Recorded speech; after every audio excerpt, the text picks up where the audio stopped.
que cuando estamos viendo la práctica, se dan cuenta de que todo está juntito, pues porque el bebé está juntito, ¿no es cierto? Tenemos que ir viendo, y hay un montón de cosas, y siempre aparecen más cosas que decir, y dicen, no, pero ¿por qué es esto? Ah, porque también tenemos que aumentarlo y aumentarlo y aumentarlo y aumentarlo. Entonces, ¿cuál es la idea de la clase teórica? Que ustedes sepan lo básico y vayamos avanzando.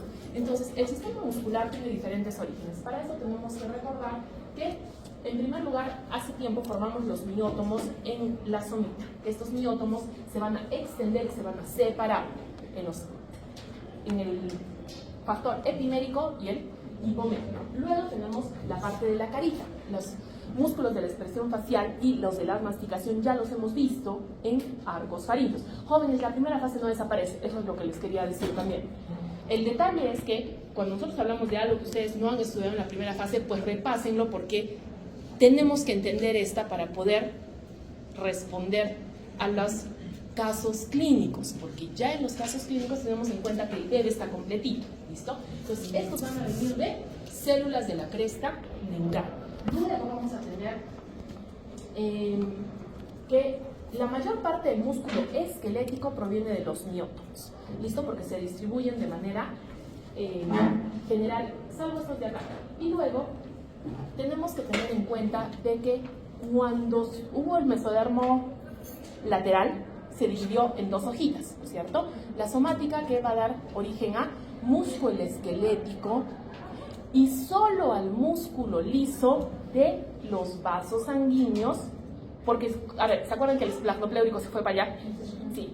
¿Cómo va el esplagmopléurico a estirarse desde acá hasta allá para los vasos sanguíneos? No da, ¿cierto? Entonces, ese es el único músculo liso. ¿Por qué? Porque recuerden que las células están manteniendo características pluripotenciales. Si necesitan vasos sanguíneos, pues se convierte. En cambio, el resto de vasos sanguíneos grandes, los grandes vasos, todo lo que vamos a ver, ese sí es del mesodermo esplagmopléurico, ¿no es cierto? Y tenemos que tener en cuenta que funcionan de forma distinta. Corazón y músculo cardíaco tiene su propio capítulo, por eso no está acá.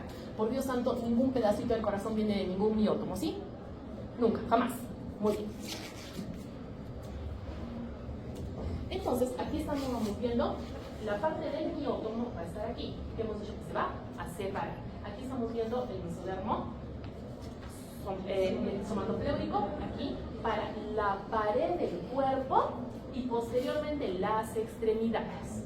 ¿Listo? Por eso tienen que diferenciar lo que es la pared del cuerpo y la extremidad, pero tienen el mismo origen. Ahora, el esplagmopléurico va a ir hacia la parte de los grandes vasos y todo lo que es músculo liso de diferentes órganos, como por ejemplo intestino, y vamos a tener también aquí gran parte de la circulación. Hay un detallito. Sí se dan cuenta que los mesodermos están unidos, ¿no es cierto? Pero hay lugares donde hay una partecita de y luego continúa con el otro.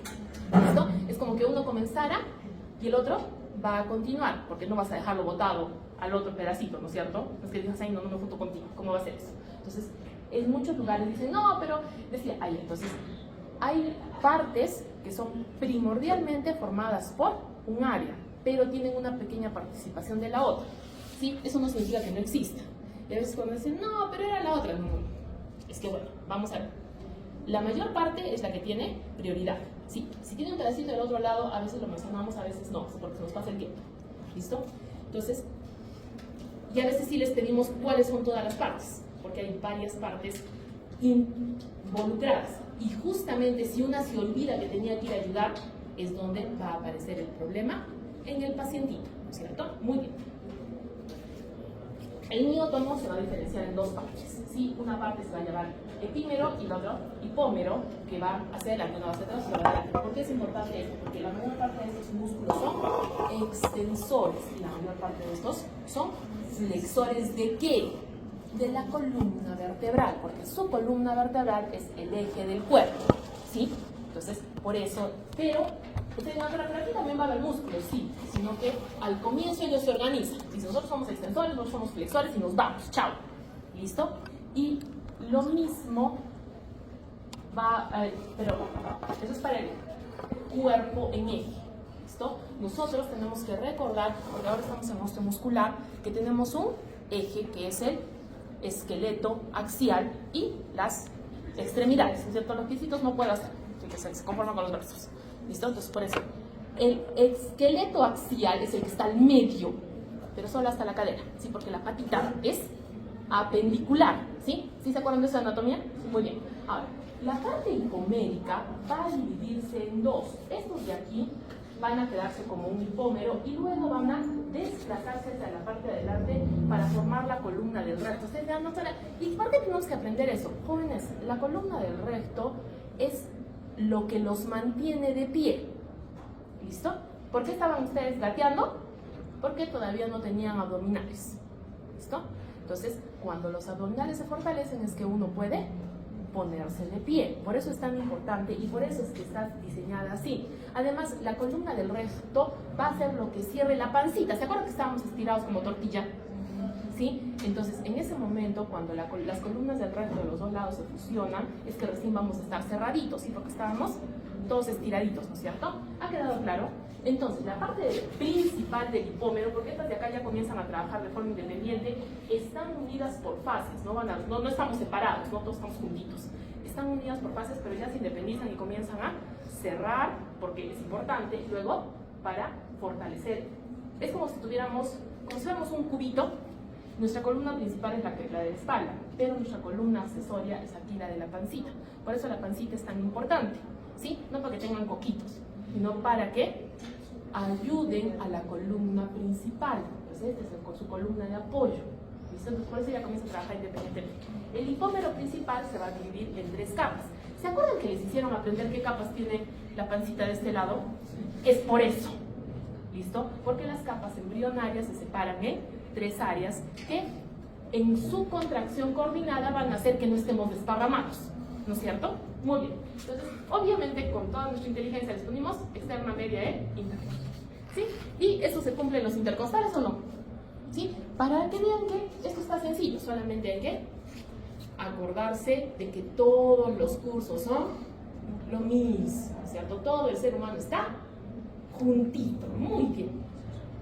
Porque vamos a buscar en la lámina los intercostales, los 3. Hablando de práctica. Muy bien. Ahora, en la parte sí del cuello, tenemos que tener en cuenta de que existían las somitas occipitales. ¿Se acuerdan de la época de las somitas? Ya, muy bien. Las somitas comienzan en la cabecita.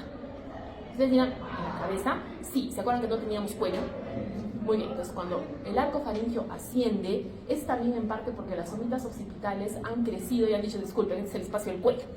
Y por eso es que formamos parte de las partes del cuello, ¿listo? Entonces, el cuello no es completamente del arco faríngeo, ¿entendido? Entonces, ahí hay una situación diferente porque los músculos son sobre todo de las somitas occipitales. Y luego ya vamos a tener toda la formación del cuellito, y esto es bien importante porque el cuellito es una parte muy importante cuando el bebé está saliendo. ¿Se acuerdan que estaba todo cabezón? Pues generalmente se le toma de la cabecita y se jala, ¿cierto? Y entonces, ¿quién va a sufrir? Por eso es muy importante cuidarlo y además revisarlo después por si acaso, ¿cierto? Puede ser que lo hayan. Entonces, miren ustedes, ya están los músculos económicos diferenciados en sus 3 capas y aquí van a comenzar a seccionarse porque van a decir, ya, tú vas a hacer un músculo transverso, tú vas a hacer un músculo intercostal, entonces ya cada uno se reparte, igualito que ustedes se reparten la tarea, pero ellos sí cumplen y llegan a la hora. ¿Listo? Esa es la única diferencia. Y miren ustedes ya la columna del recto, ¿sí? Entonces ya se está formando y miren ustedes ya se fusionó con el otro lado y se dedicaron a hacer su trabajo de cerrar a mi paciente. Pero ¿qué más? Tenemos que tener en cuenta de que estas células se acuerdan de dónde han venido. Si ustedes se dan cuenta, el dermátomo está pegado al miótomo. Y entonces cuando migran juntos, sino que cada uno va para su sitio. El dermátomo va hacia la piel y esto es muy importante. ¿Por qué? Porque mientras ellos están marchando, ¿ustedes creen que se van solos? No. El nervio que le corresponde se va con ellos. ¿Listo? Entonces lo van jaloneando al nervio por todo lado y por eso estudian plexo braquial. Porque la jaloneada es embrionaria. ¿Y qué significa? Que, jóvenes, hay una cosa maravillosa que se llama dermatoma. ¿Se acuerdan? Cuando estamos pintados de colores. Jóvenes, ¿eso es por qué? Porque los músculos agarraron a su nervio y le dijeron, nos vamos de paseo. ¿Y dónde terminaron? Pues donde sea. Pero esa sensibilidad que está repartida te dice si la médula está lastimada. Si la médula se lastima, tú dices, a ver, ¿se lastimó un trozo? ¿Se lastimó del trozo hacia abajo o se lastimó del trozo hacia arriba? Entonces comienzas a buscar dermatomas. Y dices, ya, se lastimó solamente un dermatoma. Dijeron, muy bien. Por eso los dermatomas son importantes, porque el dermatomiótomo están juntos. Entonces, si tú tienes un área de sensibilidad afectada, es altamente probable que también el músculo que acompañaba esa área esté afectado. ¿Cuál es el problema? De que el músculo le dijo, yo te quiero, te amo y seremos siempre el mismo dermatoma, pero yo me voy para allá. Y tú te vas para allá. Entonces dice, no, pero el músculo está así y el área de sensibilidad está un poco más abajo. Ahí es donde sí varía un poco. Porque los músculos dicen, no, a ver, yo tengo que hacer mi trabajo y tú el tuyo. Entonces, pero siguen funcionando de la misma forma. Entonces, por lógica, si tengo un área de sensibilidad afectada, tengo que buscar si su área motora está afectada. Y eso se fundamenta aquí. Porque todas las células dijeron, trabajamos juntas, vamos a hacer el trabajo juntos. Aunque nos vayamos por caminitos diferentes, ¿entendido? Muy bien. Entonces, eso nos va a permitir posteriormente trabajar con la clínica. Y para eso es uno de los fundamentos de que hacemos en biología. Entonces aquí tenemos cuáles son los músculos que estamos hablando del esqueleto apendicular, o sea, del central. En la parte abdominal nos importan mucho los oblicuos, el transverso y los cuadrados. ¿Por qué? Porque tienen de estas tres hojitas, ¿no es cierto? Ustedes van a notar, pero los cuadrados están acá adentro, ¿no es cierto? Están más a la zona medal, se han desplazado. ¿Listo? Pero siguen teniendo esa misma función, que era ayudar a flexionar la columna. ¿Listo? Y el nivel pélvico es muy importante que aprendan esto. El diafragma pélvico está conformado por el elevador del ano y coxillo. El diafragma pélvico es indispensable para que tanto el orificio uretral como el esfínter anal se cierren. ¿Listo? Y para que estos dos orificios estén bien. ¿Por qué es importante? Porque el diafragma pélvico va a verse afectado durante el embarazo. ¿Sí? Estás llevando 4 kilos extra y se puede lastimar. Y durante el parto, ¿se acuerdan que estaban jalando al bebé? ¿Por dónde lo estaban jalando? Por el diafragma pélvico. Entonces es muy importante cuidarlo durante todos los momentos e identificar cuando esté dañadito. ¿Listo? Y todo este diafragma pélvico entonces viene a ser de los miótomos, ¿no es cierto? Sobre todo, ¿de qué parte? De la parte hipométrica, ¿no es cierto? Entonces, eso les ponemos en el examen. El músculo menganito, ¿de dónde viene? El fulanito. Y así es donde todo se vuelve mucho más emocionante. Por eso tienen que saber anatomía. ¿Listo? Muy bien. Y esto es lo que les estaba contando. Que los nervios van a estar juntitos con el miótomo y el dermátomo en todo momento. Y por eso es de que al comienzo, como todo es recto, primero van en línea recta, entonces todo bien. Y luego ya cuando comienzan a ver los giros para que quedemos no como tortilla, sino como seres humanos, es donde se hace un poquito más complejo, pero el fundamento sigue siendo el mismo. Muy importante, la parte posterior del nervio es sensitivo, la parte anterior es motor, pero aquí en el nervio mixto da igual, porque ya les he dicho que la parte sensitiva y motora se juntan, ¿no es cierto? Entonces por eso el nervio mixto está enredado, ¿no es cierto? Es como si tuvieras un cablecito de cables. Cada cable está con su color y ellos saben, ¿no es cierto? El rojo va con el rojo y se van independientemente. El problema es que ustedes los tienen todos trenzaditos, ¿no es cierto? Y si es que no sabes quién va con quién, obviamente nosotros decimos el rojo con el rojo porque ellos saben quiénes son, por el nivel que les corresponde. Pero el resto no saben si es que no ha entendido. Y luego vamos a formar los dermátomos y vamos a poder trabajar en la clínica con nuestros pacientitos. Recuerden que había más zonitas de las que habíamos visto. ¿Por qué? Porque si nosotros vemos las zonitas cervicales, las de acá, ustedes dirían ahí comienza el cuello. No, había mucho de no. ¿Dónde comienza el cuello? En las occipitales. El miótomo occipital es muy importante. No necesariamente las demás partes. Estoy hablando del miótomo. Y este de aquí va a ayudar a formar el cuellito. Estos musculitos no son nada que ver con el miótomo, son cresta neural. Y aquí tenemos un miótomo más. El miótomo preóptico, ¿lo están mirando? Está al lado del ojo. Este miótomo es responsable de los músculos extrínsecos del ojo. ¿Listo? Entonces, por eso es importante. Y luego que hemos identificado esto, tenemos que ver que primero se forma la parte axial. O sea, primero me cierro como un tubito, ¿no es cierto? Y luego van a salir los apéndices. Entonces, ¿de dónde viene la parte apendicular? Del mesodermo lateral somatopleurio.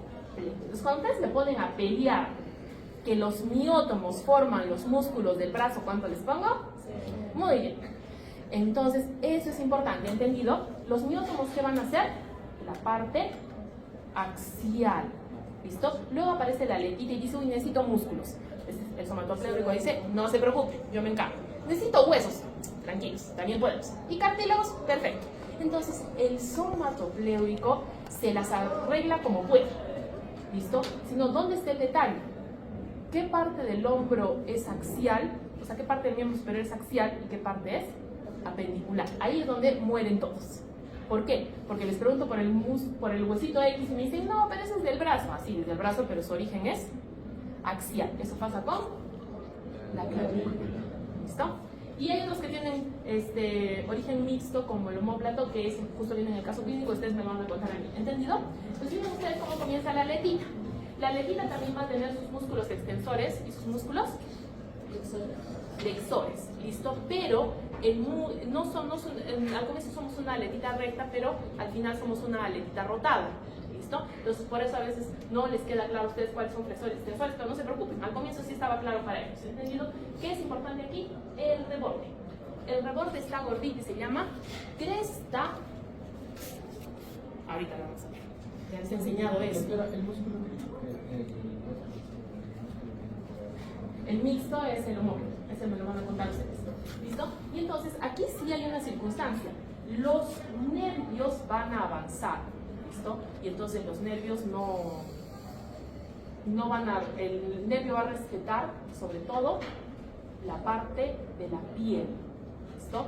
El miótomo no siempre le va a corresponder, ¿listo? En extremidades, ese dermátomo vino de las somitas, pero la parte que arrastró fue la parte de la dermis y la sensibilidad, pero algunos de los músculos que estén abajito ya no son de ese mismo miótomo, sino son de mesodermo somatopléurico. Muy bien, y ahí estoy formando cartílago primero para luego formar hueso. ¿Y qué dijimos de los vasitos sanguíneos? Pues que una parte ya venía del esplasmopléurico, que son los vasos grandes, y el resto lo hizo el somatopléurico como pudo para continuar con la circulación. Perfecto.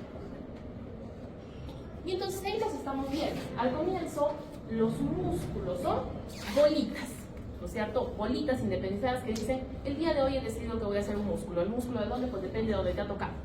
Y después de eso ya se van ¿Y por qué? Porque este embriocito jóvenes tiene 4 semanas. Entonces, cuando están de 4 semanas, es casi solo sistema nervioso, que ahorita vamos a ver.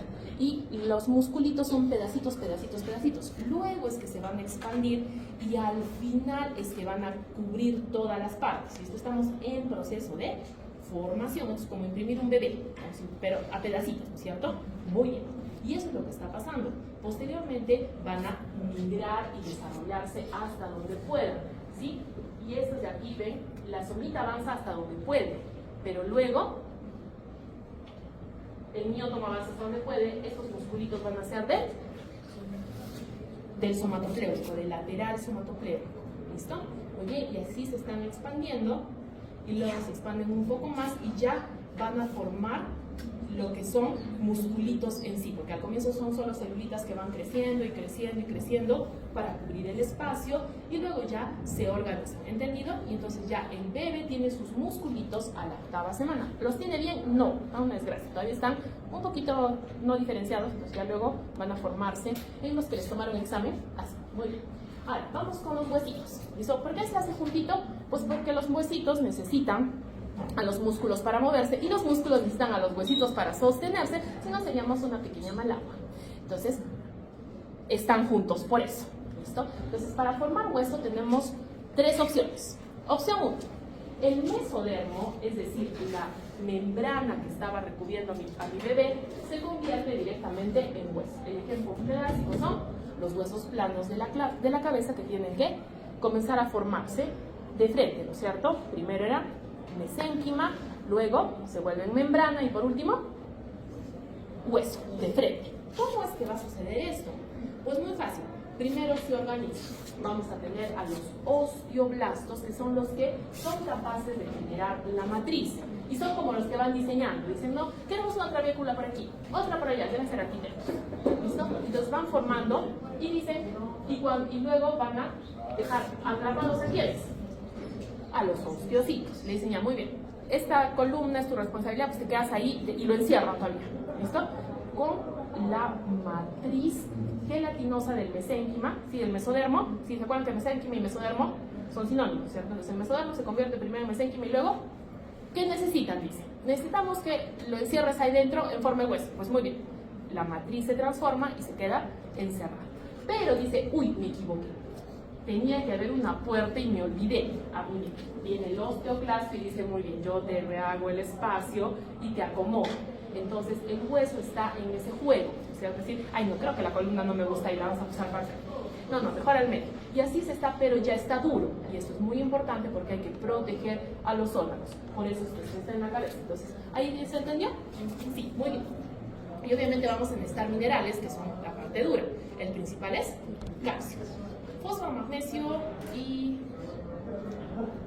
se ve creo que el siguiente, pero bueno, para ustedes, calcio. ¿Cierto? El siguiente en importancia, fósforo. Muy bien. Sigamos hasta acá, eso estamos. Otra forma muy importante es la formación del cartílago. Hay dos partes del cartílago.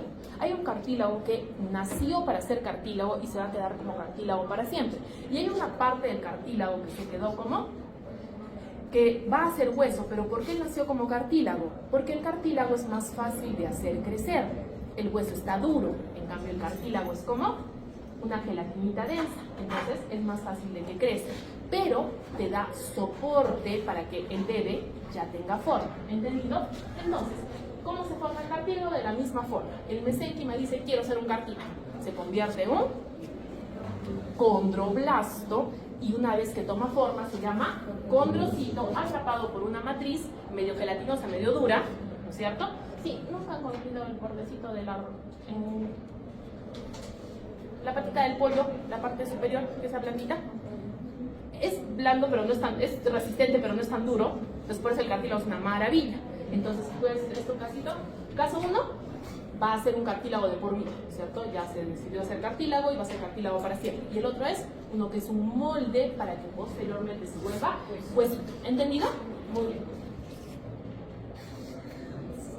Y entonces, aquellos que quieren ser huesitos van a tener su estructura de cartílago bien ordenaditos y luego van a decidir comenzar a transformarse en hueso. ¿Dónde se comienzan a transformar en hueso? En la parte central. Lo primero es que, esto a ustedes sí es fácil de explicarles. Parece una tabla de Excel perfectamente y la van a buscar. Hay de esto un montón en las extremidades de los bebés, pero no en todos los huesitos, pero en algunos sí ya se ve que se organizan. ¿Y eso qué significa? Que están a punto de convertirse en hueso, ¿cierto? Van a ser ahora osteocitos. Por eso se llama centro de osificación. Entonces, primero se ordena y de ahí se osifica. ¿Por qué? Porque saben que si están todos como gelatina, luego cuando se queden quietos va a ser todo un desorden, ¿no es cierto? Entonces, aquí hay que ordenarse. ¿Entendido? Entonces, eso se llama osificación endocondral. ¿Qué forma va a tener el hueso? La misma que del cartílago. ¿Listo? Además, ¿qué más? Como el cartílago es aguacito, suavecito, puedes utilizar vasitos sanguíneos. Si no, ¿cómo le va a llegar la comidita? No, así no vale, ¿no es cierto? Entonces, mientras es tejido conectivo, los vasitos van a llegar, se van a ordenar, van a decir, sí, así queda bien, todo el mundo tiene comida, todo el mundo recibe oxígeno, sí. Y en ese momento, los fijan ahí en huesito. ¿Listo? Y para la osificación tenemos dos centros.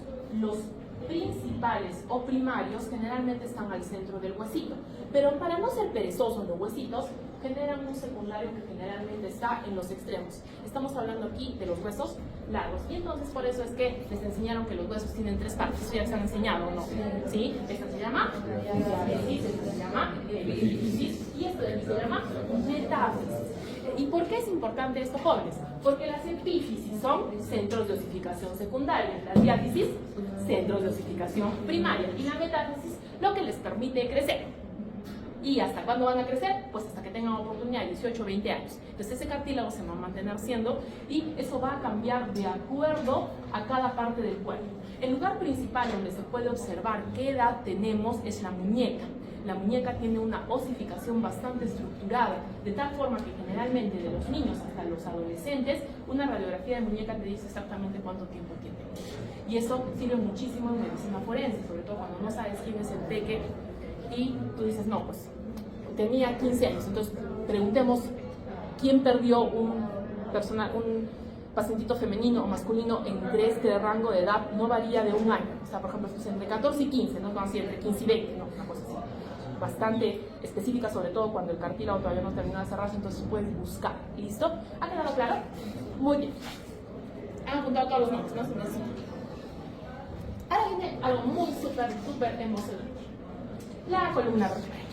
¿Listo? La columna vertebral tiene su propio capítulo porque las vértebras tienen una formación bastante novelada. Dijeron, ¿para qué vamos a vivir normalitos, no? O sea, ¿para qué hacer un moldecito y convertirnos en hueso cuando podemos hacer esto como si fuera drama coreano? Peor todavía. ¿Listo? Entonces, paso 1, separar al esclerótomo de sus hermanos. ¿Sí? Muy bien.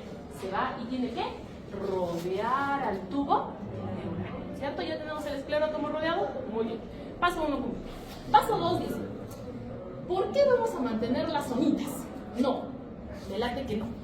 No, mentira, no es por eso. Es para que los nervios estén protegidos en su parte craneal y proxi.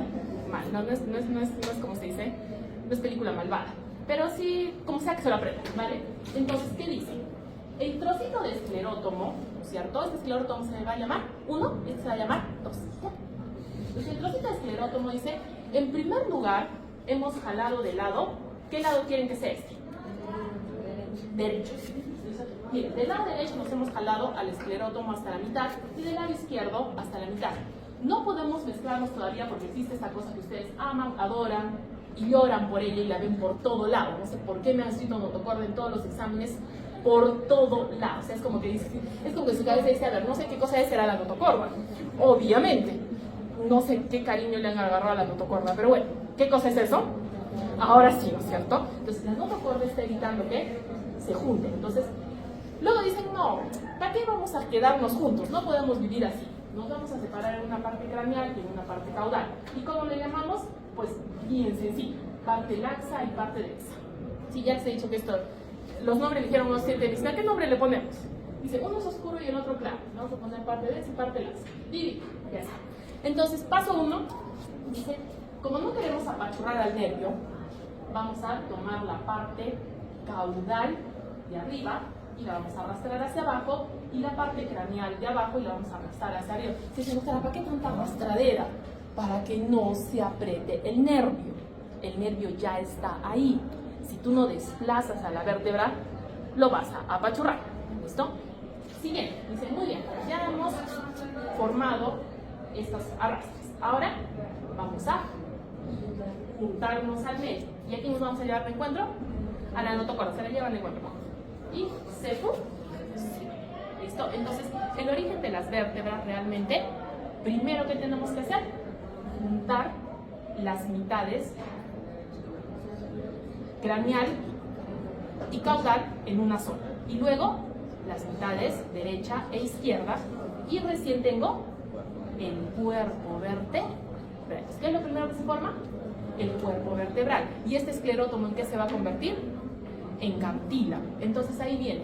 El cartílago de los huesos tiene diferente origen. El de las vértebras es del esclerótomo. Y el de los bracitos, del mesodermo somatopléurico. Y el de las costillas, por ejemplo, porque esas son axiales,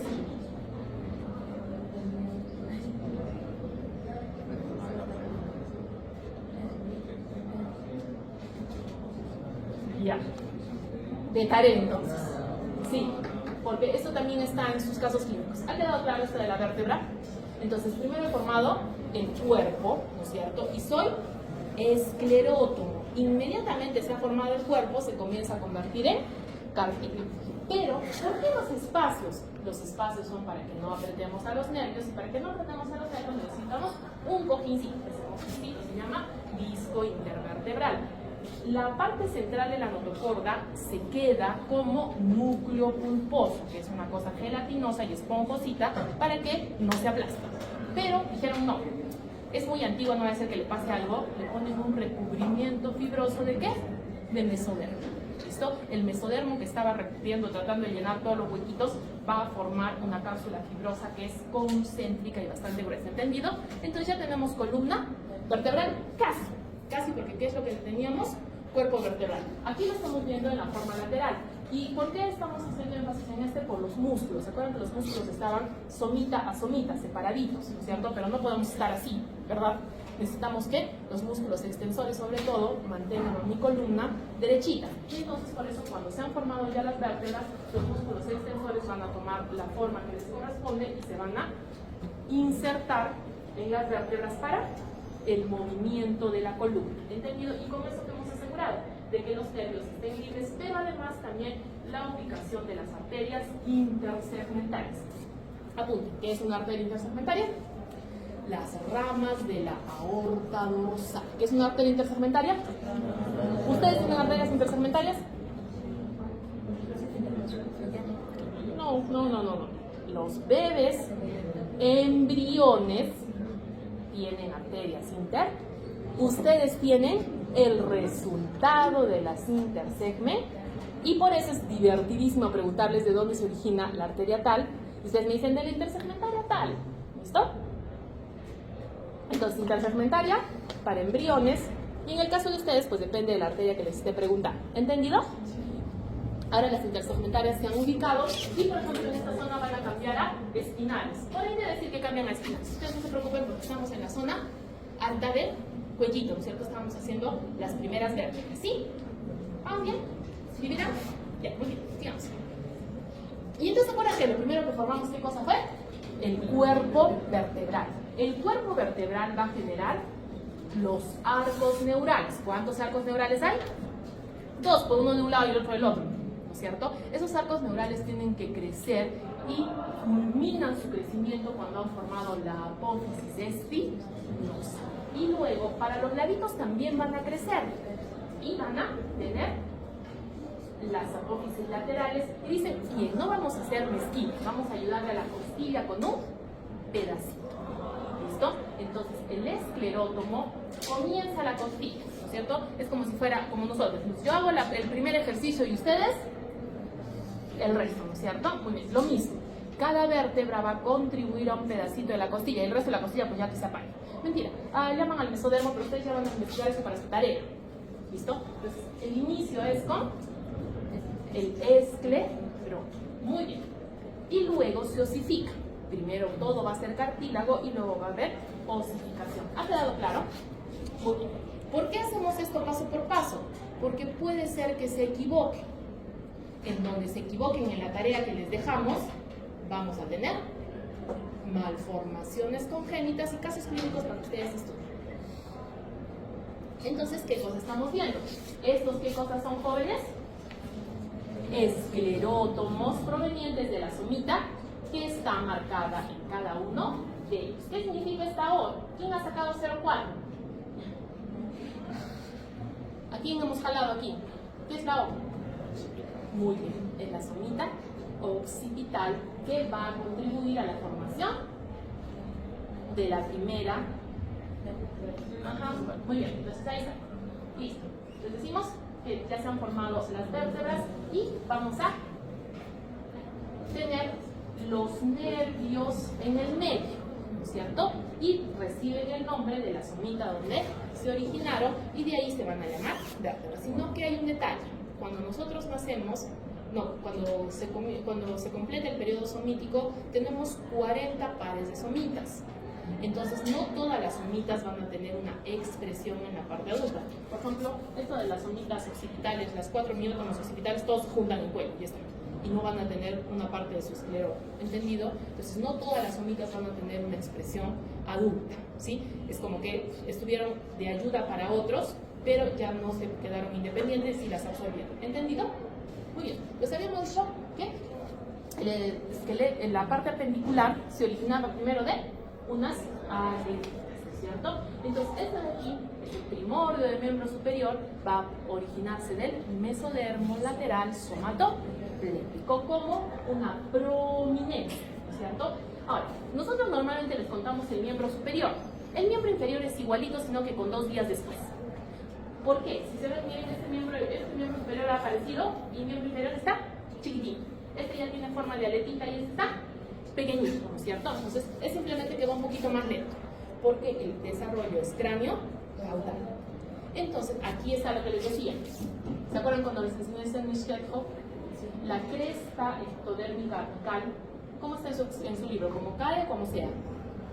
Bueno, depende de la traducción. En algunos está como cae, cresta apical ectodérmica, y en otros está como sea, cresta ectodérmica apical. ¿Qué cosa es eso? Un problema de traducción. Como sea o cae, son lo mismo. Esta zona es un engrosamiento que va a permitir dirigir que el miembro superior se lleve a cabo de forma apropiada, y generalmente uno de los más importantes, por ejemplo, saber cuál es adelante, cuál es atrás, cuál es arriba, cuál es abajo.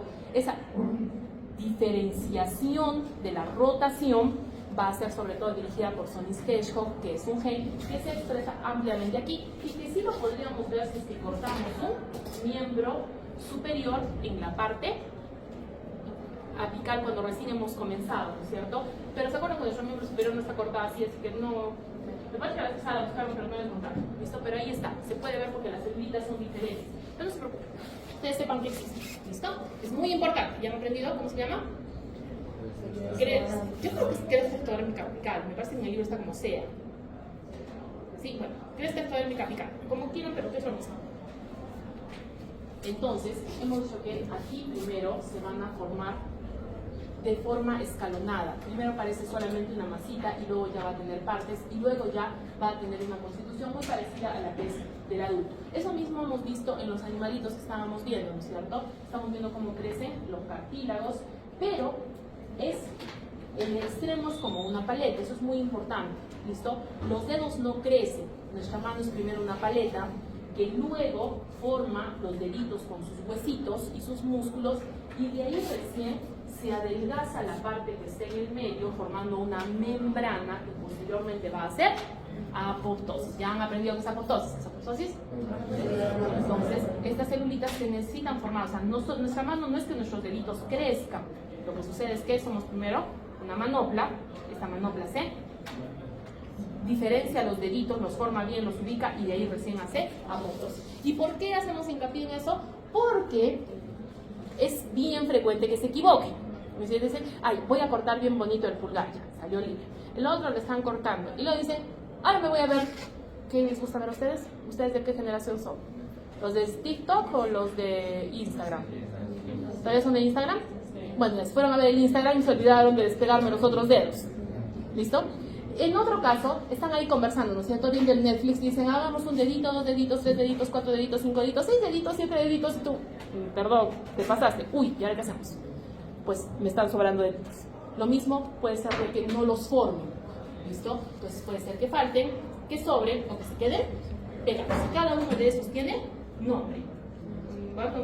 Y aquí estamos dibujitos, ¿no es cierto? Está bien fácil de entender. Es una manopla, luego tiene sus membranas y luego poco a poco hacen apoptosis y luego ya tengo los deditos. Si ustedes se dan cuenta, los deditos están aproximadamente el día 56, que es justo cuando termina la 8ª semana. O sea, ¿qué estamos demostrando nuevamente? Que la organogénesis se completa a la 8ª semana. Eso quiere decir que a la 8ª semana ya están todos los órganos. Lo único que falta es que crezcan y se parezcan a su versión adulta. ¿Ya se parece bastante a la versión adulta o no? Sí, está casi completita. Muy bien, entonces, ¿qué es lo que pasa? Esta cresta ectodérmica apical, ¿han visto cómo cae? Bueno, cresta apical ectodérmica va a ser dirigida en diferentes periodos por diferentes genes.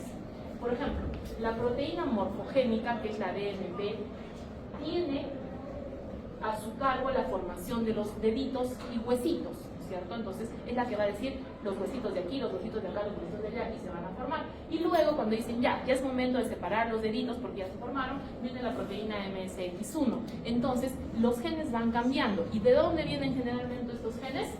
De la cresta ectodérmica, ¿listo? Entonces uno de los primeros que va a estimularse es el receptor del ácido retinoico. El ácido retinoico es una de las formas de la vitamina A, y por eso es muy importante que la mamá esté bien nutrida, porque las vitaminas, la vitamina A sobre todo va a dirigir la división celular.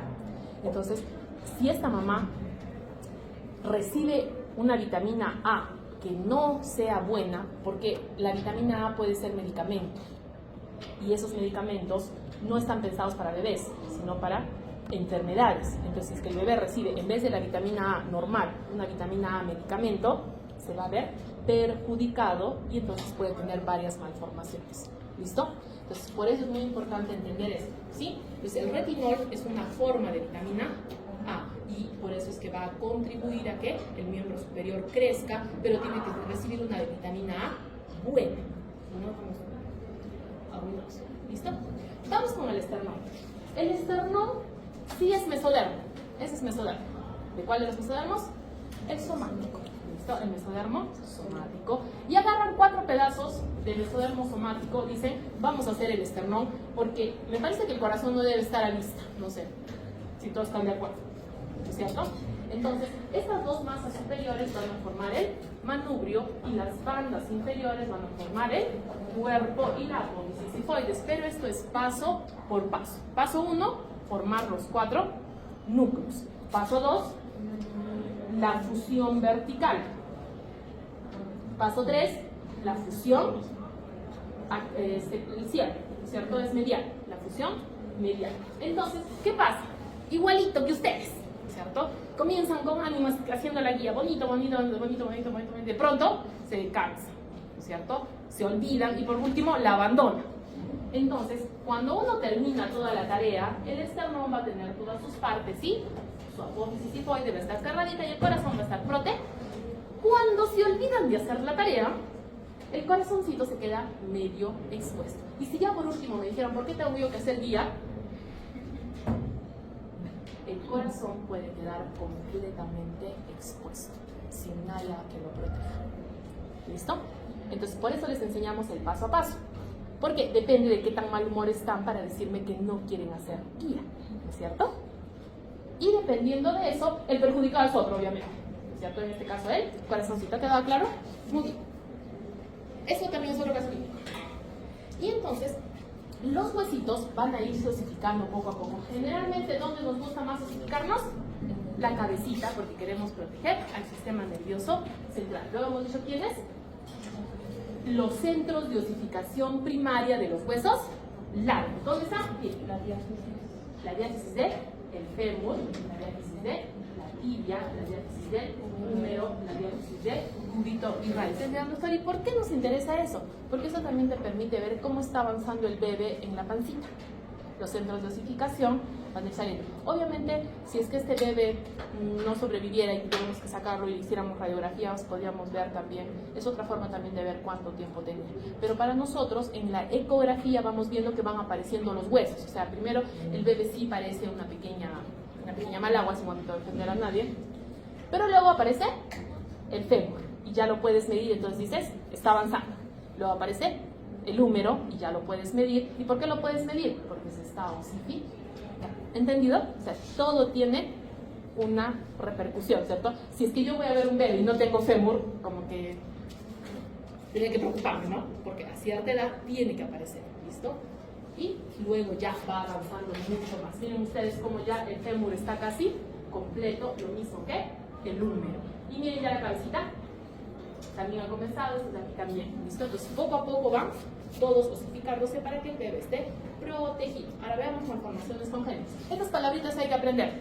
Amelia, ausencia de una extremidad. Muy bien, ¿cuál? Cualquiera. Luego está focomelia. ¿Qué estamos viendo aquí? Deditos. ¿Listo? Si tú tienes alguna parte de la mano, ¿por qué? Jóvenes, la mano es bien compleja. Ay, pregúntale su apellido para la lista. Allá. ¿Les he tomado la lista? Les tomo al final y se quedan, ya si quieren ir la lista, si no. Ay, ¿verdad que voy a rebajarles puntos por faltar?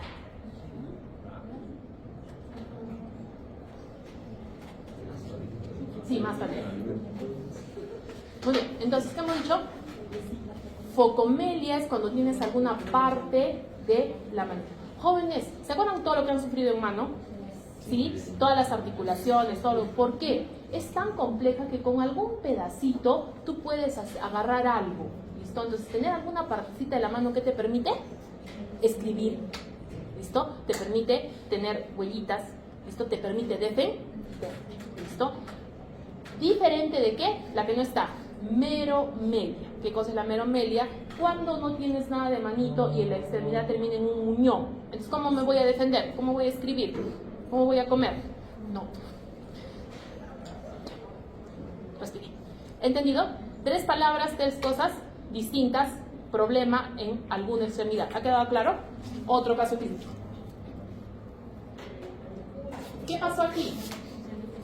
Se han fusionado los 2 primordios de miembro inferior. Eso se puede llamar sirinomelia, puede ser un bebé sirenoide o puede tener varias otras referencias al ser una sirena. Pero ¿qué es lo que pasa?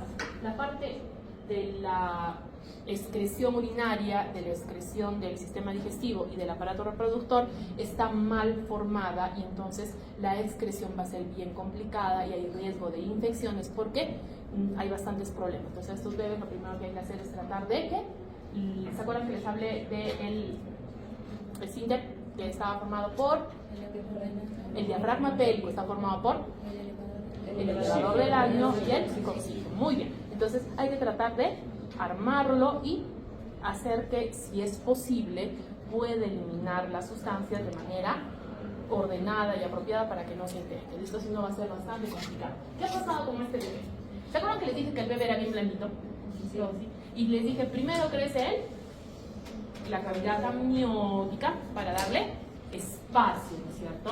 Entonces, ese líquido amniótico es necesario para que el bebé pueda moverse y formar las articulaciones. Si las articulaciones no se mueven, se van a quedar fijas. ¿Sí? Por eso su mamá le dice que camine. Es así. Entonces, ¿qué ha pasado con este bebé? Se le acabó el líquido amniótico. Y entonces su patita se quedó presa y esto se llama pie sambo. ¿Dice por ahí? Bueno, el pie sambo es que, como la articulación no ha podido moverse, se queda ahí. Entonces, ¿qué hay que hacer? Pues primero hay que hacer terapia física para soltar el músculo, luego hay que hacer cirugías y yesos para ubicarlo donde debe ser, porque el pie no es así o si es así. Nos falta evertirlo y para que pueda fijar. Es un procedimiento bastante largo, pero sí se puede hacer. ¿Lo van a dejar así al bebé para que no camine? No, ¿cierto? Entonces es un procedimiento largo que dura años, pero se tiene que hacer entre cirugías, terapia y yesos para que recupere su otro caso. ¿Qué más? ¿Qué hemos dicho que? Los deditos se quedaron pegados, ¿cierto? Culpa del Instagram que los distrajo, ¿sí? Entonces, se van a quedar pegaditos y se pueden recuperar. ¿Qué es lo que tengo que hacer? Hacer la radiografía. Y si es que cumplió con hacer todas las estructuras, lo que hay que hacer es separar todo lo que se ha pegado de manera fina. La cirugía de deditos es cirugía plástica. ¿Por qué se llamó cirugía plástica? Porque tiene la capacidad de reconstruir con la mayor funcionalidad. ¿Listo? Sí, que ustedes crean que es para arreglar la belleza, no. O sea, eso es porque hay estructuras muy finitas que hay que ponerlas en su sitio para que funcione. ¿Listo? Muy bien. Otro problema que tenemos es que si es que falla todos los pasitos que les dije para formar la columna, puede ser que se deforme de manera permanente, que hay que aprender 3 palabras: escoliosis, cifosis y lordosis, que van a exponer en sus casos clínicos. ¿Cuántas palabras hay que aprender? ¿Qué son? Por lo menos ya han aprendido que el problema está en la columna vertebral y que está chueca. Sí, no como están sentados ahorita, porque ahorita tenemos de las 3, pero de manera permanente. ¿Por qué no nos gusta que estén todos arreglados? Salud. Porque puede ser que se genere una de estas 3 malformaciones, una de estas 3 alteraciones por postura, porque se acostumbran, ¿no es cierto? Ya. Ahora sí, estírense. tengan la decencia de estirarse, de parecer un poco avergonzados. Muy bien. Entonces hemos dicho que la cinta actilia puede ser en diferentes niveles. Miren, este bebé se quedó como si fuera un guantecito. Si tenemos un buen cirujano, vamos a poder tener los deditos más o menos, a veces no quedan tan bonitos, pero funcionales, es lo más importante. Y en el bracito puede ser que se olviden de cualquier cosa. Se pueden olvidar del radio, se pueden olvidar del cúbito. Aquí, miren, se olvidaron casi toda la mano. Y va a depender de qué parte fue la que se olvidaron. ¿Listo? Y cada uno va a tener un nombre diferente. Creo que eso ya lo hemos hecho. Ah, también debe haber poligrafía por ahí, aquí, ¿no es cierto? ¿Cuántos tenemos? 1, 2, 3, 4, 5, 6, ¿no es cierto? Se equivocaron. Muy bien. Y este de aquí, la brachidactilia es que los deditos son más cortos, porque tienen que ser más o menos los deditos y la palma tienen que tener el mismo tamaño. Pero si tú pones tus deditos en tu palma y no llegan ni a la mitad, se olvidaron de crecer, ¿no es cierto? En el momento que estaban formándolos, antes de que se dividan las membranas, antes de la apoptosis, se les pasó. Entonces, ahí está. ¿Listo? Brachidactilia me parece que no hemos hecho. ¿Y qué pasa con otros huesitos? Por ejemplo, en el caso de la parte membranosa, de lo que son clasificación membranosa, requieren de la estimulación del sistema nervioso central. Si el sistema nervioso central no se desarrolla a tiempo, ¿a quién vamos a proteger? Entonces, simplemente, nada, ¿no es cierto? Inclusive pueden desaparecer todos los huesos membranosos de la cabecita. ¿Listo? Entonces, en este caso tengo acrania. ¿Pero culpa de quién fue la acrania? De la anencefalia. El tubo neural no creció a tiempo, entonces los huesos dijeron, ¿a quién vamos a proteger? Y nunca llegaron a trabajar, ¿no es cierto? Como ustedes dicen, si somos 10 en el grupo, ¿para qué voy? El único problema es que los 10 piensan lo mismo, ¿no es cierto? Ahí está. La tortícolis congénita es un problema de lenguaje. ¿Por qué?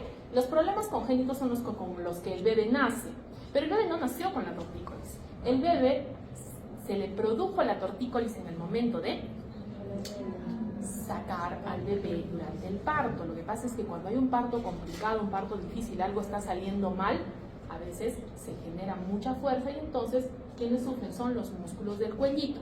Y generalmente este bebé, lo ven que solo mira para un ladito, es porque tiene un hematoma, como una bola que no le deja girar para el otro lado. Entonces, por eso hay que tratar en primer lugar de no jalonear a los bebés. Pero en caso de que haya habido, en todos los bebés hay que revisarlos bien, que no tengan hematomas ni desgarros en el cuellito. ¿Por qué pasa eso? Porque pues es de donde los jalamos, a ver de dónde los voy a jalar si no, ¿no es cierto? Entonces puede pasar, hay que estar muy atentos. Entre más rápido nos demos cuenta, más rápido vamos a arreglar esto. ¿Listo? A veces necesita una cirugía, a veces necesita terapia, masajitos y cosas para arreglar. ¿Entendido? La espina, lo mismo. ¿Qué espina creen que falta? La apófisis espinosa. ¿Listo? La apófisis espinosa no se fusiona y por eso se llama espina bífida. ¿Sí? Tiene dos partes en vez de ser una sola. Y entonces, ¿quién se perjudica ahí? El sistema nervioso. ¿Listo? ¿Por qué? Porque al no estar protegido, pues se hace toda una desgracia. ¿Entendido? Pues el problema de la espina bífida es culpa de el hueso. Pero ¿quién es el perjudicado? El sistema nervioso. ¿Cierto? ¿Ha quedado claro? Las espinas bífidas son chuchumil. Son 4 como mínimo que tienen que saber, más sus complicaciones y que son 2 casos clínicos. ¿Listo? Por eso se hacen casos clínicos diferentes. Ahora, la condroplasia, ¿se acuerdan las partes del hueso largo? Sí. ¿Sí que eran? Este es un hueso. Por el decida. Arriba, al medio, ya, al medio. Arriba, al medio. La condroplasia es un problema en el cartílago del crecimiento. ¿Por qué? Se olvidó. Sí, igual que ustedes dicen, ¡ah! Teníamos tarea, teníamos examen, sí, y desaparece. Dice, gracias, mucho gusto, chao. ¿Y entonces qué te queda? La epífisis y la diáfisis. ¿Y entonces a dónde crecemos? No crecemos. ¿Listo? 5 minutos para relajarnos mientras tomamos la lista, pero no crean que... ¿Cómo que no? Todo comenzó en el ectodermo. El ectodermo, bajo influjo de la notocorda, sí, su amiga favorita, va a formar la placa neural. La placa neural se va a dividir en 2 partes, jóvenes, que se ven acá, ven el cachito, la cresta neural y esto, El surco es esto. El surco es esto. Esto sigue siendo la placa neural que se va a cerrar en tubo neural. Y en ese momento la cresta neural ya se fue, ¿sí? Ella es independiente y rápidamente se esparce. ¿Cómo se esparce? En forma de células cromafines. Cuando vean ustedes en las láminas, en varias láminas hay células intensamente coloreadas de morado, que se llaman células cromafines y parecen florecitas. ¿Listo? Entonces, ¿esas qué son? Pedazos de cresta neural que todavía están de paseo. ¿Entendido? Rápidamente el tubo neural se va a cerrar porque esto hemos dicho que es en la 4ª semana del desarrollo y el ectodermo le pasa por encima. Dice, ya no eres de nosotros y por eso va a generarse eso, va a llamarse. Ahora, jóvenes, aprendamos neuroepitelio. Apenas se forma el tubo neural, el neuroepitelio es el que va a comenzar a comandar todo y de ahí va a comenzar a haber más partes posteriormente. ¿Entendido? Muy bien. Entonces, aquí lo estamos viendo en 3D. Cuando comienzan a aparecer las primeras somitas, ya el tubo neural se está cerrando en la parte central y todo este huecote, si ven los huecotes, si ven esta cosa aquí que parece como un piquito y esta colita de acá que parece como una cosa enorme, así como si fuera... Esos son los neuroporos. El craneal y el caudal son enormes al comienzo. No sé, en su cabeza, ¿qué se imaginan ustedes? ¿Se imaginan no sé, un huequito así como, no sé qué se imaginan, pero esos son los neuroporos, por si acaso. Todo eso, ese espacio enorme es el neuroporo, ¿listo? Y entonces la parte de adelante se va anchando para formar las vesículas mientras que se va cerrando, ¿sí? Es para ganar tiempo, ¿listo? No es que primero se cierra y de ahí se ensancha, no, primero se ensancha y se va cerrando más o menos como puede, ¿listo? Entonces ahí ya los tenemos vistos nuevamente. Hemos dicho que entre el día 24 y 25 se comienza a cerrar el neuroporo craneal y termina el 20. Y miren cómo está el caudal todavía abierto. Y eso va a permanecer hasta el 28, justo que termina la 4ª semana y eso le llamamos neurulación. Y cuando se cierran los neuroporos, entonces comenzamos a ver lo que son las vesículas. ¿Esto es exactamente lo mismo? Sí, pero ¿qué nos están mostrando aquí? La cresta neural. La cresta neural es parte de la placa neural, es decir, todo el ectodermo, pero ese trozo decidió convertirse en neuroectodermo. Esto es importante porque el ectodermo se queda como ectodermo propiamente dicho y el neuroectodermo va a ser específico. Entonces, generalmente, cuando hablamos de esto, decimos o proviene de la placa neural, miento, miserablemente, o proviene de la cresta neural o proviene del neuroepitelio. Van a estar en este show de que es neuroectodermo que se partió en cresta neural y en neuroepitelio. Nos saltamos todo eso y de frente vamos a o es neuroepitelio, o es cresta neural, o es ectodermo. ¿Listo? ¿Por qué? Porque si utilizáramos realmente los diversos ectodermos como origen, estaríamos con ectodermo propiamente dicho versus neuroectodermo y nunca terminaríamos de entendernos. ¿Entendido? Entonces, nos saltamos esa parte y ya está. ¿Quedó claro? Sí. La placa neural se va, la cresta neural se va a repartir y va a ir por el mundo llevando información, porque la cresta neural existe para dirigir a otras células. ¿Sí? Es como que las células dijeron, no queremos tener delegado, no sabemos a quién más. Ah, pues muy bien, yo pongo el delegado, fulanito, ahí está, listo. Resuelto, ¿listo? Es lo mismo. Aquí tenemos las vesiculitas, ¿sí? Obviamente la primera se llama prosencéfalo, mesencéfalo y rombencéfalo, que ya se lo saben. El prosencéfalo se va a convertir en telencéfalo y diencéfalo. Del diencéfalo, ¿qué voy a tener? La salida de la copa óptica. Creo que en esta fase. Sí, en esta fase nos toca. Muy importante. Entonces, la copa. ¿Y por qué se llama copa? Porque parece una copa, ¿cierto? Su patita y esta. El mesencéfalo se va a mantener como tal y el rombencéfalo se va a dividir en metencéfalo y mieles. Y luego el tubo neural va a seguir siendo tubo neural, sino que en el futuro, ¿qué va a ser? Médula espinal cuando termine de crecer el neuroepitelio. O sea, ¿cuánto va a ser médula espinal? De aquí a 3 diapositivas, cuando yo termine de contarles cómo fue que el neuroepitelio se convirtió. Ahorita no solo es neuroepitelio, ¿entendido? Por eso es tubo neural. Muy bien. Los espacios, como son vesículas, tienen que estar huecos en el medio, ¿sí? No es nada personal contra el cerebro de nadie, pero sí tiene un hueco en el medio, que se llama ventrículo lateral, ¿listo? En los telencéfalos, que tienen 2 mitades, que van a ser los hemisferios, tenemos los ventrículos laterales. En el diencéfalo, el tercer ventrículo. En el mesencéfalo, el acueducto de Silvi. En el rombencéfalo, entre los dos, tenemos al cuarto ventrículo. ¿Por qué tenemos que saber eso? Porque todo eso viene en el examen, por acá en los cortes, si se mira.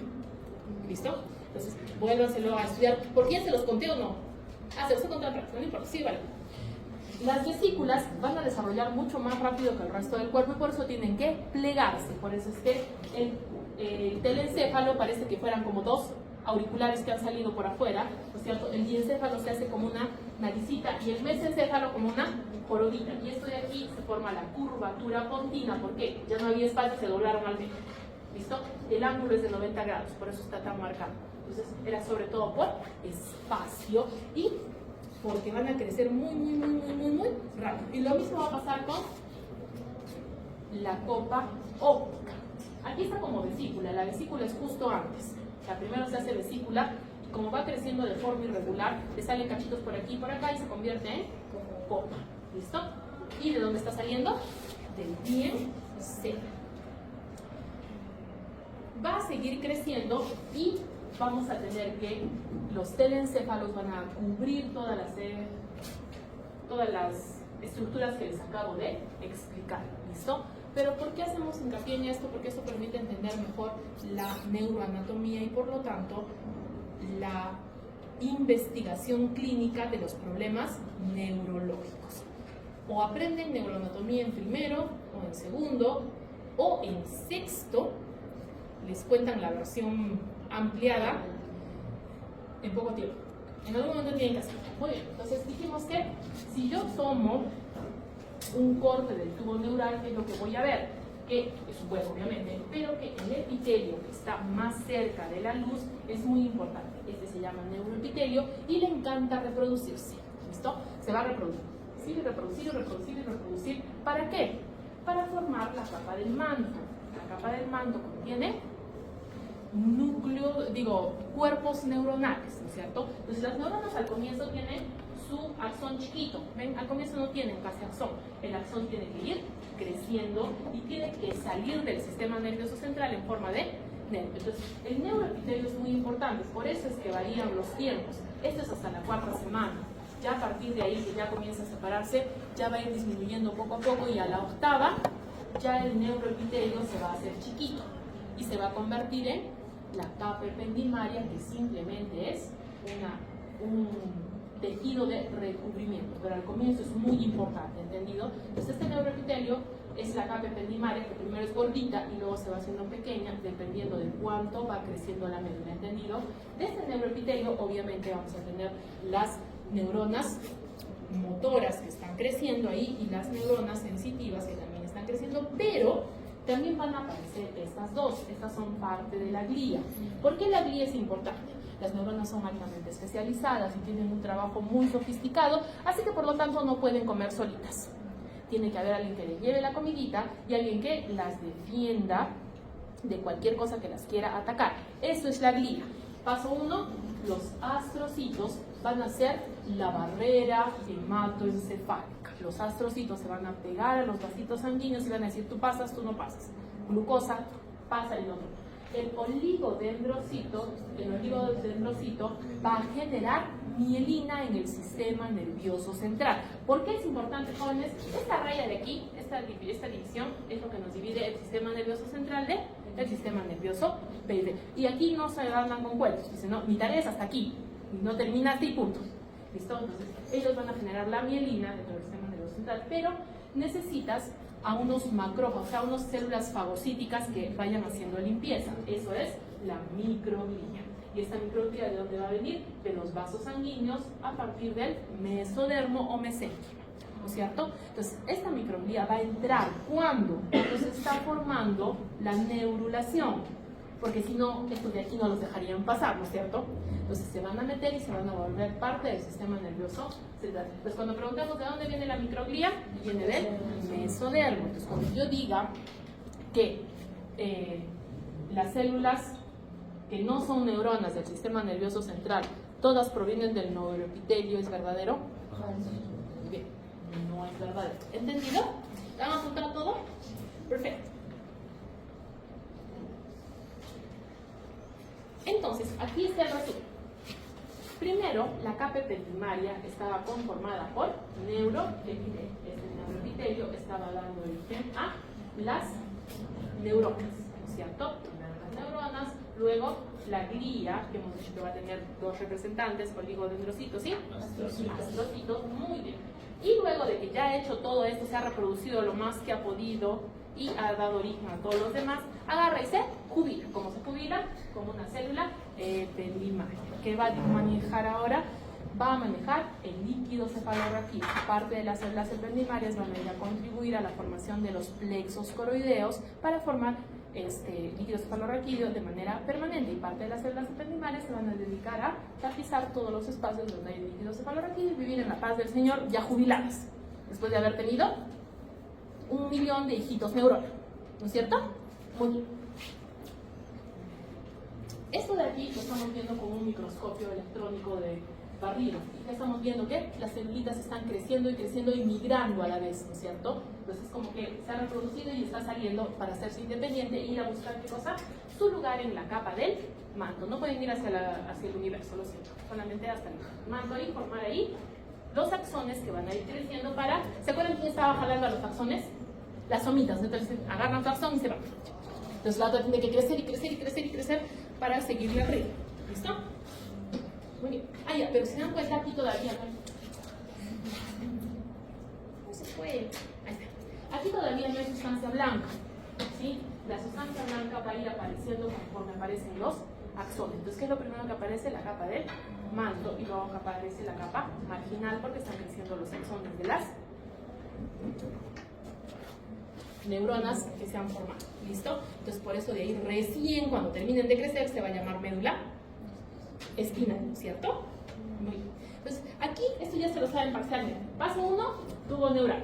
Se divide en prosencéfalo, el prosencéfalo, es la parte más importante del telencéfalo, el neocórtex o corteza cerebral, pero también tiene los cuerpos estriados y el paleocórtex.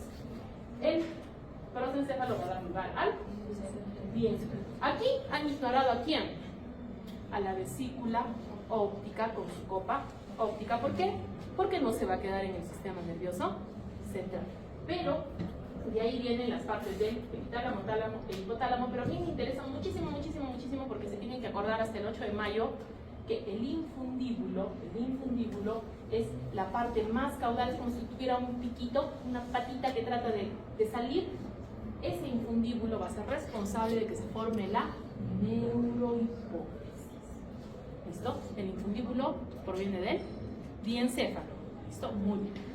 Luego, el mesencéfalo se va a mantener como un mesencéfalo, pero va a estar separado de acuerdo a sus componentes neuronales en el techo, el tegmento y los pedúnculos. Ahorita vamos a ver que en el techo está, ya les dije que tienen que aprender, los tubérculos cuadrigéminos, ¿no es cierto? Los tubérculos cuadrigéminos, pero los pedúnculos cerebrales son los que van a permitir conectar al cerebro con el resto del sistema nervioso. Entonces el cerebro puede hacer todo lo que quiera, pero si está desconectado, pues no nos ayudaría mucho, ¿no es cierto? Por eso son muy importantes. En el rotencéfalo hemos dicho que del metencéfalo se iba a producir el cerebelo y la protuberancia, vamos a ver cómo. Y después del mielencéfalo, el bulbo raquídeo. El bulbo raquídeo puede ser pequeñito, pero contiene la dirección de los centros de la respiración, el control del tono vascular. Esos son sobre todo para sobrevivir, ¿no es cierto? Por eso todo pequeñito, pero muy importante. Y luego, no es que se llamaba médula espinal, ¿cierto? El tubo neural se va convirtiendo en médula espinal poco a poco. Al comienzo era solo tubo neural porque recién estaba en crecimiento. Muy bien. Creo que no vamos a llegar hasta la teoría, pero bueno.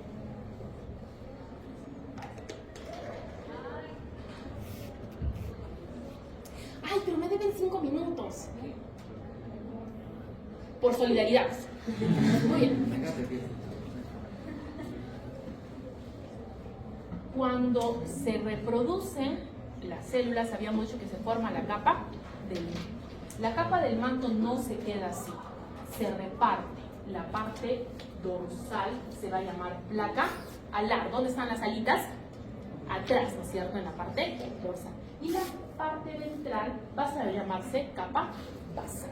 ¿Por qué es importante esto? Porque allí se van a distribuir las neuronas. Las de la capa basal son las motoras y las alares son sensitivas. Pero recuerden ustedes que movimiento y sensibilidad se dividen en partes, ¿no es cierto? Por eso es de que esta placa va a ser responsable de diferentes movimientos y de diferentes sensibilidades conforme cambia el sistema nervioso, ¿entendido? Pero se mantiene el mismo orden, ¿no es cierto? Las que son basales son para movimiento y por lo tanto son eferentes. Aquí le van a decir muévete, a ustedes al vecino. De preferencia a ustedes, pero normalmente es al vecino, ¿o no? Muy bien. Entonces luego están las sensitivas, siempre son aferentes, ¿no es cierto? Si te quemas el dedito, ¿quién se va a quejar? ¿Tú o el vecino? Entonces, por eso es aferente. ¿Quién tiene que enterarse que te has quemado el dedito? Tú, ¿no es cierto? Si te aprietas una rodilla, ¿quién tiene que enterarse? Entonces, por eso es aferente. Entonces, de ahí ya vienen sus nombres. ¿Entendido? Esta distribución es en todo el tubo neural. Fácil de entender en la médula, ¿no es cierto? Porque está bien separadito y bien ordenadito. Perfecto. Entonces, estas placas primero tienen un gran espacio porque todavía no han desarrollado mucho, posteriormente desarrollan y eso se vuelve simplemente el conducto, que es bien chiquitito. Y estas de aquí van a tener sus conexiones, las posteriores, ¿con quién? Con el ganglio raquídeo. El ganglio raquídeo es sensitivo. ¿Y qué cosa es? Un pedacito de cresta neural que ha migrado rápidamente para venir a ayudar. Entonces estas hacen primero su conexión con el ganglio raquídeo y ya está. ¿Listo? Y viven más felices. ¿Entendido? Pero entonces este ganglio con sus neuronas es de la cresta neural. Mientras que la neurona que está aquí con sus axones es del tubo neural. ¿Listo? No, pero era lo mismo, no es lo mismo, porque dijimos que o eres neuroepitelio o eres cresta.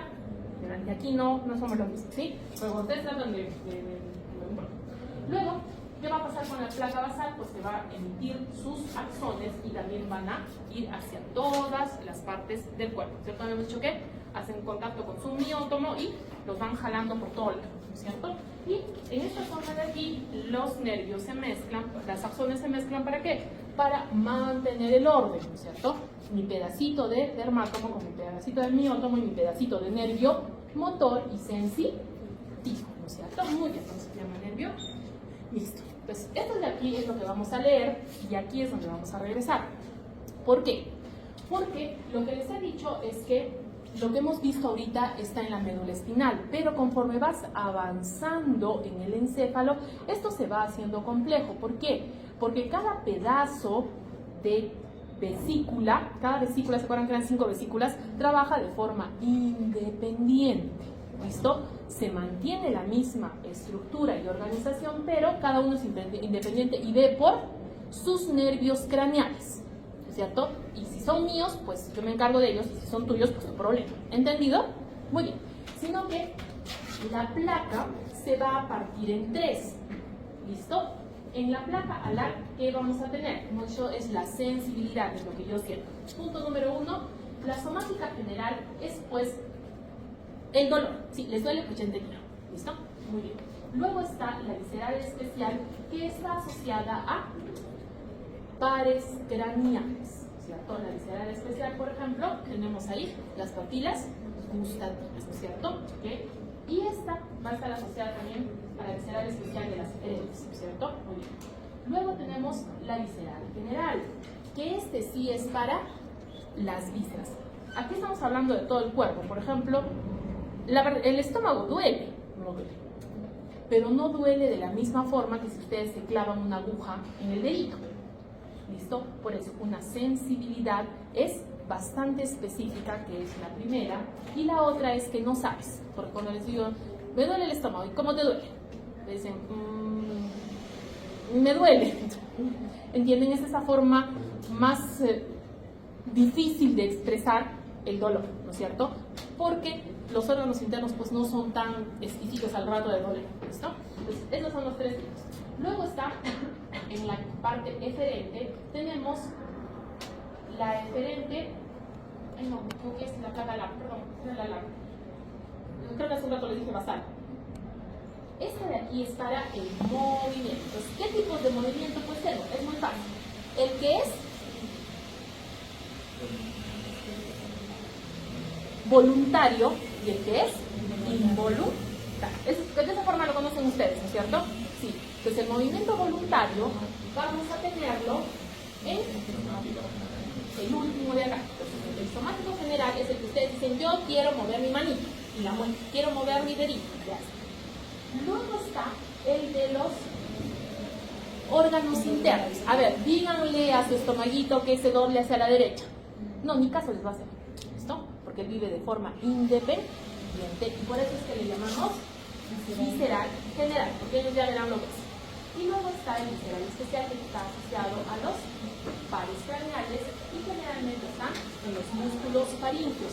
Y, joder, me estoy quedando para, pero los músculos de expresión son voluntarios, por eso es especial, porque hace lo que le parece. ¿Listo? Muy bien.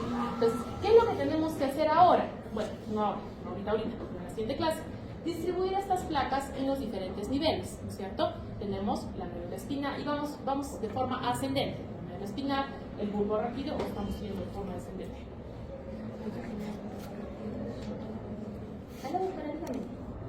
Estamos yendo de la parte caudal a la parte craneal. En médula no los hemos distribuido. ¿Por qué? Porque aparece mucho neuroanatomía. Sí, es en serio.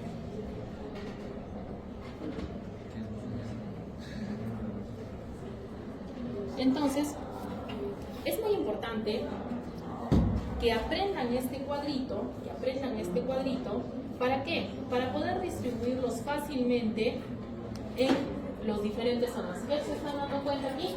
La placa basal es esta y la placa alar es esta, y conforme desarrolle el bebé vas a tener pues los 3 pedazos identificados y cada uno de esos pedazos te va a corresponder a uno de los nervios pares craneales, ¿no es cierto? Entonces, eso es lo que les resulta difícil porque eso sí se lo tienen que estudiar, no hay poder humano. Mi obligación, ¿qué cosa es? Explicarles de que la placa alar se mantiene, que la placa basal y la placa alar se mantienen y que se parten en sus 3 componentes de trabajo que les acabo de explicar y que cada uno de ellos va a pertenecer a un nervio, a un par craneal de acuerdo a su función. ¿Listo? ¿Y por qué los aprendemos por vesículas? Porque los que están aquí son diferentes a los que están en mielencéfalo, metencéfalo, mesencéfalo, no, y en diencéfalo ya cambian totalmente. ¿Listo? Ya se distribuyen de forma más compleja y ya tampoco lo revisamos. ¿Listo? Entonces, es eso. ¿Sí? Entonces, es muy importante que ustedes entiendan y vean de dónde van a salir estos, pero nosotros vamos a regresar a médula espinal la próxima clase. Entonces, ¿hasta dónde va a entrar al quiz? Hasta los componentes de las placas nerviosas, que son las placas nerviosas, la placa alar y la placa basal, que se forman a partir del neuroepitelio. ¿Entendido? Muy bien. Ahora nos vamos a quedar con los chicos de tutoría.